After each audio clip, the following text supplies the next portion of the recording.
Whatever happened to skateboarding culture? Oh, yeah. See, there it goes.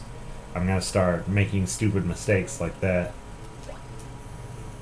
You know, this game came out in the late 80s, and I remember skateboarding culture was like big back then, and then it kind of disappeared for a while, and then it came booming back with like Tony Hawk, Rodney Mullen, and all those dudes.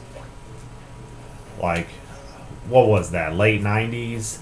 So, I mean, it was gone for most of the 90s, which is funny because, you know, when I think of the 90s, I think of skateboarding, but in reality, you know, when I actually go back and remember it, skateboarding wasn't there for most of the 90s.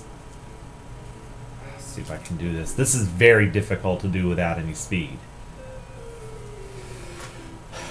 Okay, so when I think of the 90s, I do think of skateboarding. You know, you think of Bart Simpson and all that nonsense.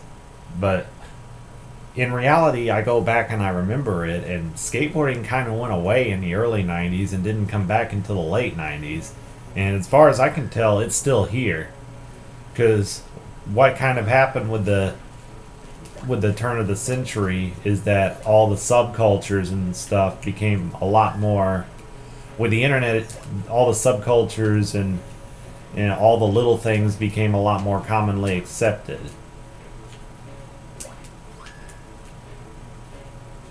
Oh man, that was close.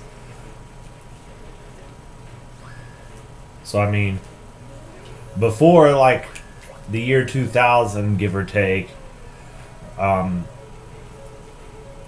you know, there was just mainstream culture, and then there was the fringe.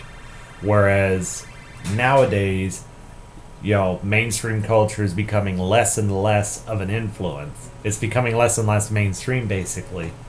So, I mean, that's just kind of what happens. Mainstream culture is trying to be, you know, subculture now.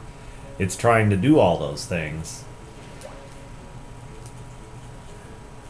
Instead of ostracizing people who live on the fringe, now mainstream culture wants to profit off of those people.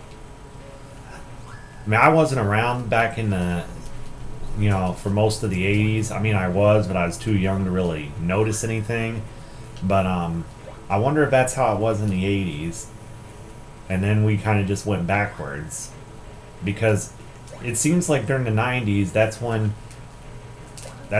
you know, mainstream culture wanted everybody to conform.